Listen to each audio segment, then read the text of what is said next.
Next on deck, I'd like to introduce to you Mr. Mike Winston from Jet.AI. Thank you all. Thank you. So we're Jet.AI. We do aviation and software. And let's begin.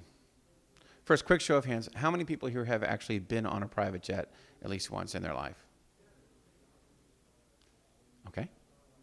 How many people have seen pictures of private jets? We'll accept pictures of private jets? Yes, this gentleman here. Okay. We'll skip the promo video. It's a little weird in this format. But here's about us as a company. We've got revenue opportunities for investors in B2B and B2C in AI, in aviation in particular. What we are not doing is going to war with Google and Facebook and Amazon and all the large cap companies, mega cap companies that are developing things like OpenAI. Instead, we're applying it in a business we know and looking to get margin and return on your behalf. Revenues last year were $22 million versus $1 million the prior year. So we very much crossed the chasm as an organization here in this space. We take a capital light approach to aviation. So when we do aviation, we don't do things like own airplanes or own private jets. We can order them in advance and sell them before we have them, but we're not very asset heavy. That makes sense when you kind of pair it with a software business, which is also traditionally a very capital light, high return on capital focus, which is how we think. We think about accretion, dilution, and return on capital. And everything we do, we view through that lens because that ultimately is about your return. We've got a substantial retail investor base of about 32,000, which was hard earned over the process of 4 years, from a little crowd fund of $1 million to another one for $10 million, and then another one on the way to 25. And we were fortunate enough to be approached about $7 million the way through by the Oxbridge Acquisition Corp. And it's been a tremendously beneficial partnership, I think, for both sides. We feel especially privileged to have de-SPAC'd in August, and are now trading as of October. So a lot of the technical trading dynamics have petered out of the name, and we're ready to begin the show me story, if you will, in terms of fundamental performance. And we've got a seasoned team. Here we are. There's George Bernane, our CEO and interim CFO, who's joining us today. There's me. I think I'm wearing the same tie.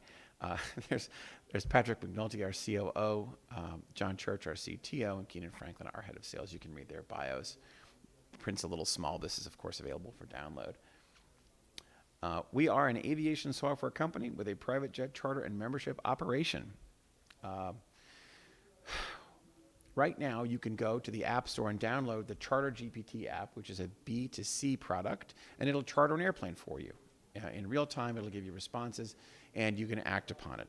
If you ask most people how to charter a plane, they have no idea, and it's not a very commonly done thing, so why would they? This makes it easy for pros and novices alike. So here are the ways we make money in aviation.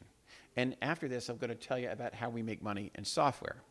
So we will sell a whole aircraft, broker it, we'll fraction it, as the case may be, which means selling the airplane in little pieces, because many people do not fly 250 hours a year, which is the traditional amount of time you would really need to fly in a given year to justify the capital cost and other costs of a private jet, just in case you're wondering. But most guys, they'll need like 50 hours, let's call it. And in the process, they'll get a pretty good tax write-off. If you don't need 50 hours, you need 25. A jet card is probably more suitable. You're traveling for a couple hours once a month. You buy that jet card with an upfront payment. There's no real capital cost. When you talk about fractions, you're talking about entry price in the million or millions. When you talk about jet cards, you're talking about an entry price as low as $50,000 up to maybe $250,000, depending upon how big that card is.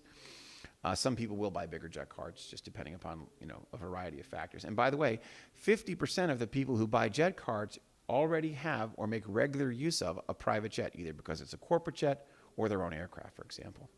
We do on-fleet charter. We have four aircraft at Harry Reid International Airport in Las Vegas that have customers. We're flying customers today, as it happens, a number of charters plus flights on our own aircraft. So when you think about, is there a business? You betcha. There's a business here, and our customers are happy.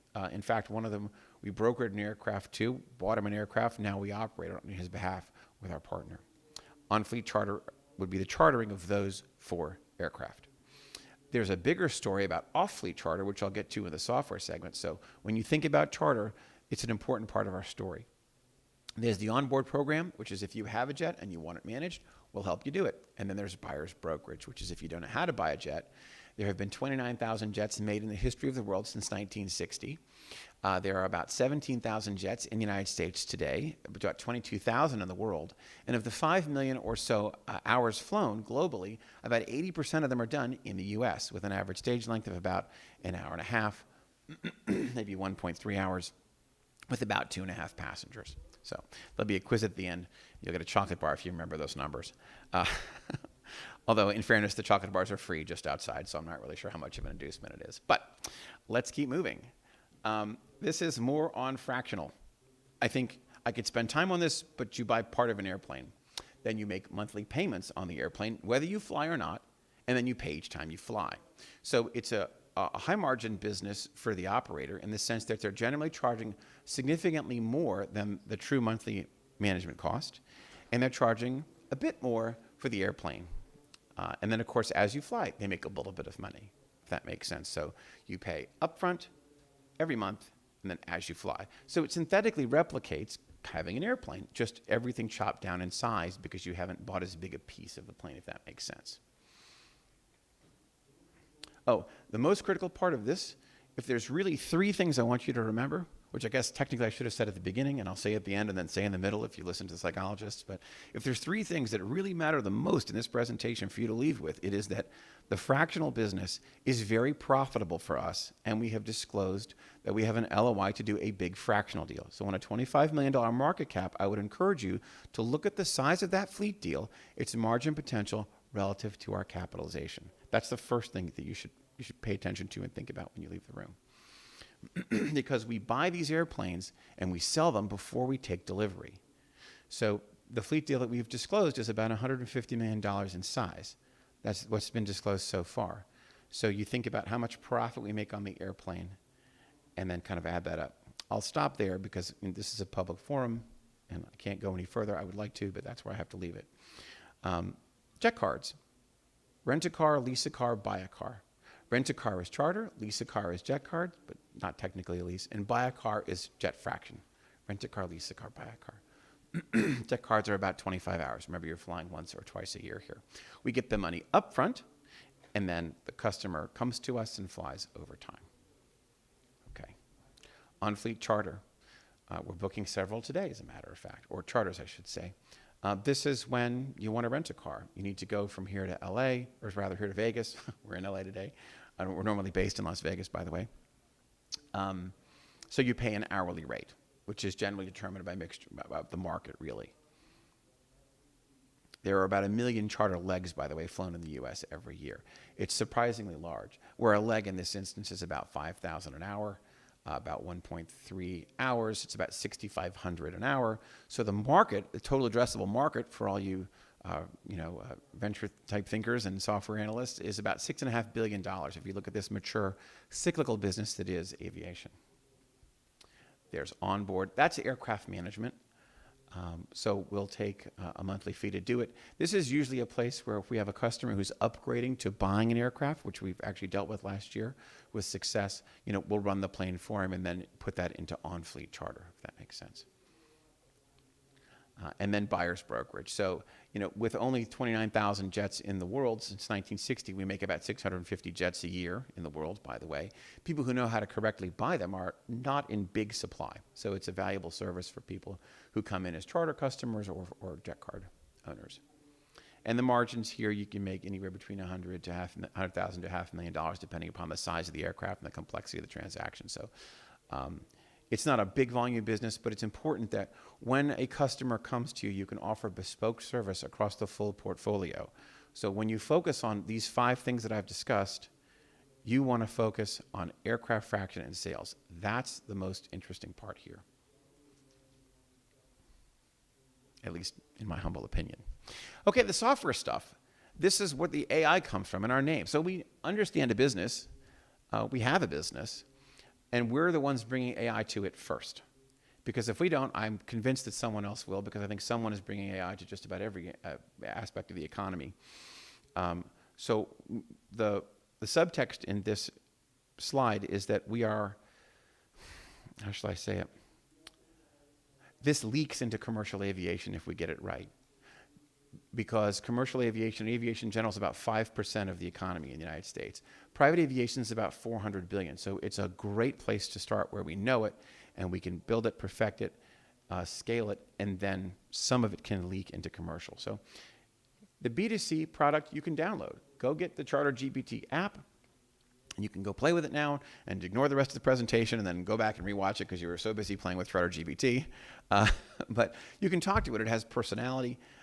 It has actionable behavior. So if you want a plane, you can talk to it. And it's not going to cheat you or lie to you or put you in the wrong kind of aircraft because it's honest. There's, you deal with a charter broker individually, you really sort of never know what you get.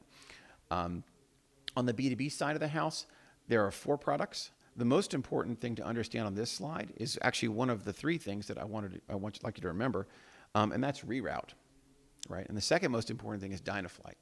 So reroute looks at empty legs of aircraft going back because generally speaking, you pay for both directions.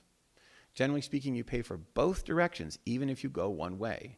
So in our country now, there are lots and lots of private planes flying back empty, only because the charter broker who arranged it doesn't really have the pricing tool or the authorization to put someone in them for one of a change. So you can have an airplane that's going to go 1,000 nautical miles, right, to 2 destinations. It needs a change of about 200 nautical miles to a different city pair, and it'll just fly empty for want of the technology to make the fix, which it still astonishes me to say, but it's true. So if we scaled the market at about $6.5 billion earlier in this presentation, remember that's 1 million legs, it's 6,500 an hour.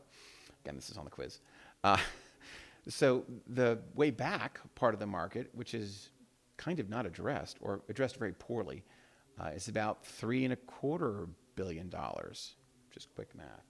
So the pricing and reroute is about 7% of the value of the flight that is rerouted.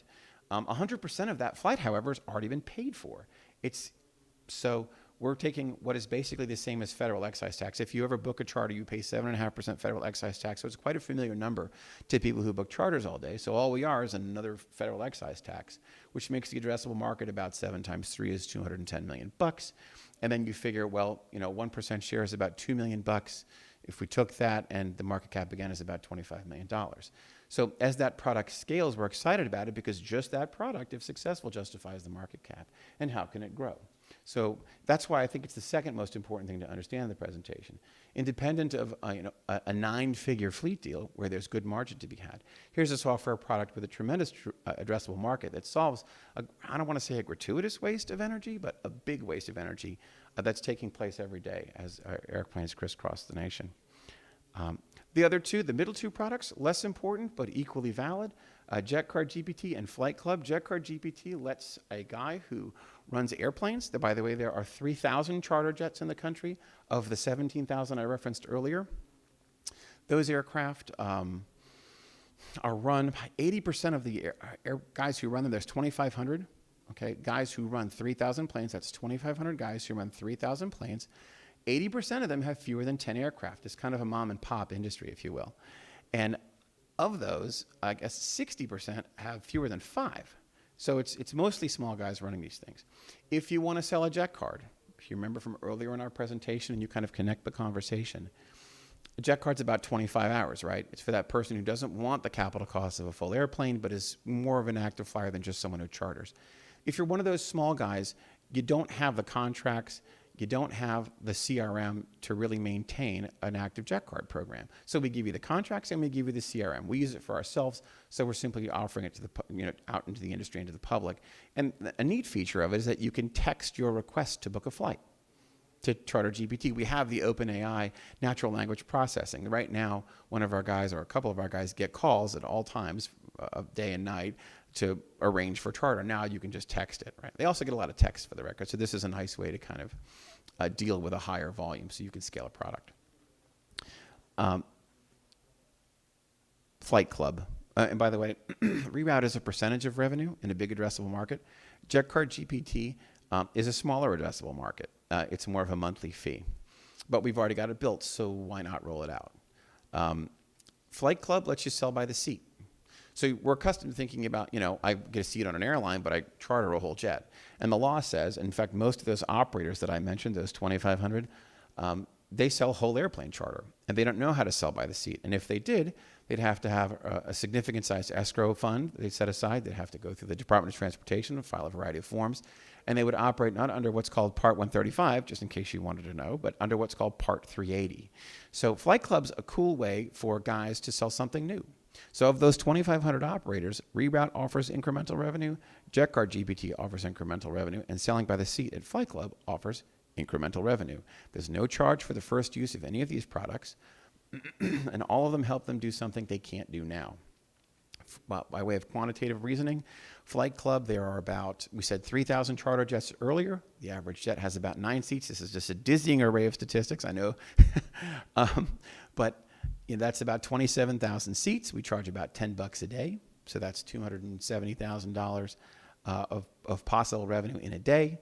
A point on that, so 10% would be 27,000 a day, 1% is 2,700 a day. And you can just kind of play with the elasticities and figure out how much share we could take. Again, I always want to tie this back to hard numbers based upon real data, not just a story about what software can do. And the fourth is Dynaflight.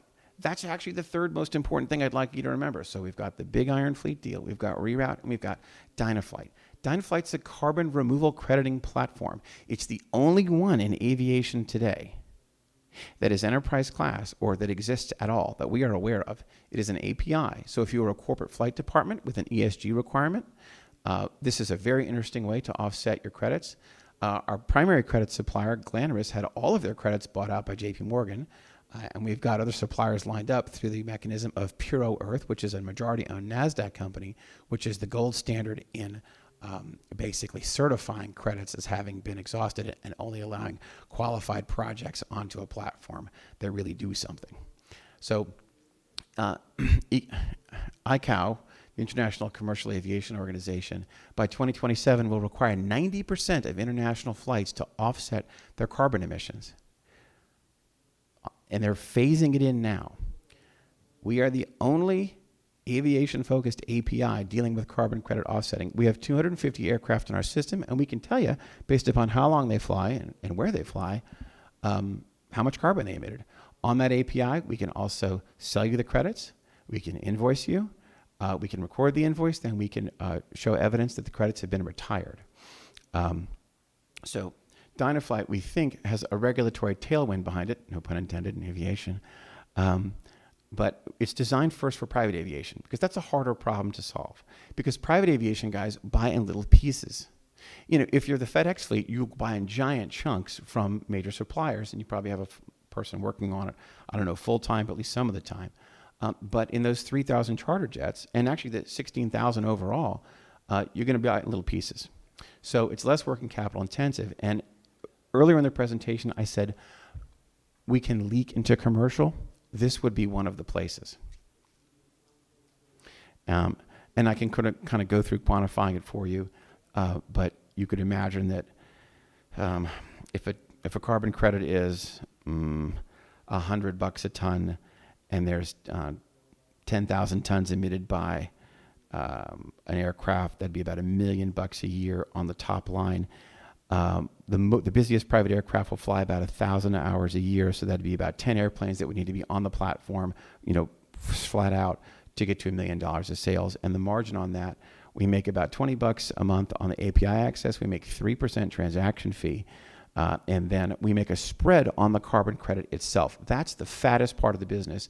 We don't know how many years that's going to be around for, but it looks like a multi-year time period where it's conceivable we will pay $200 or we will sell for $200 a credit.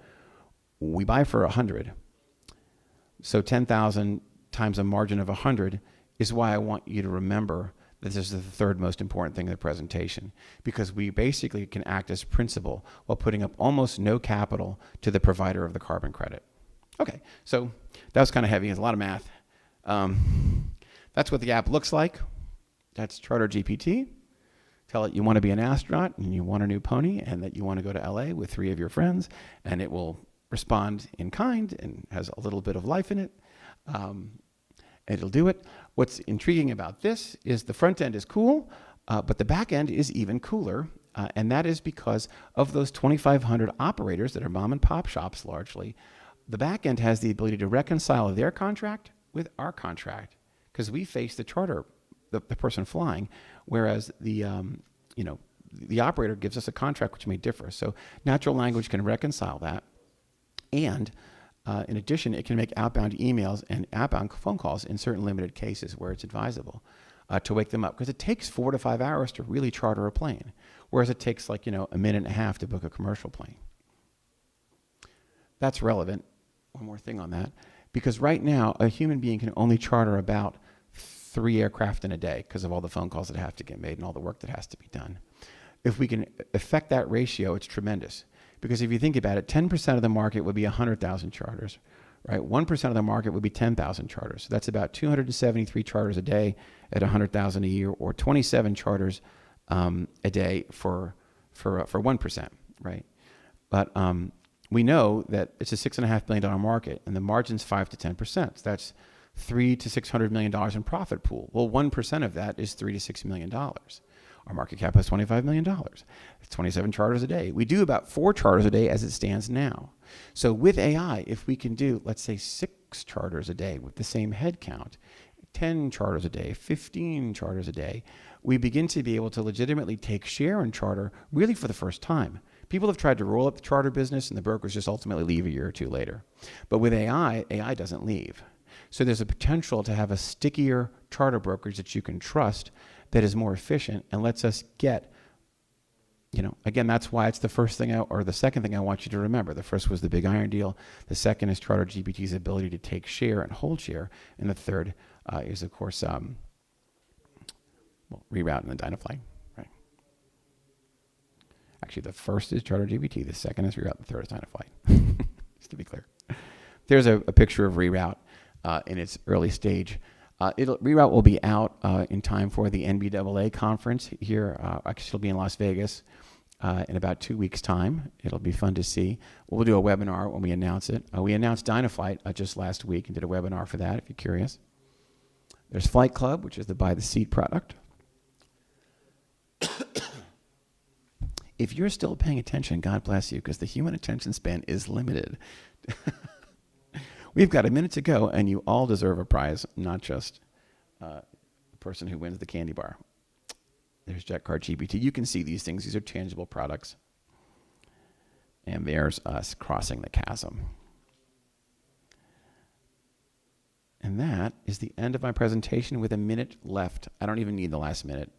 But thank you all very much. I guess we have time for questions. Okay. You can apply now if you want, or just be like, that was terrible, or good. Up to you.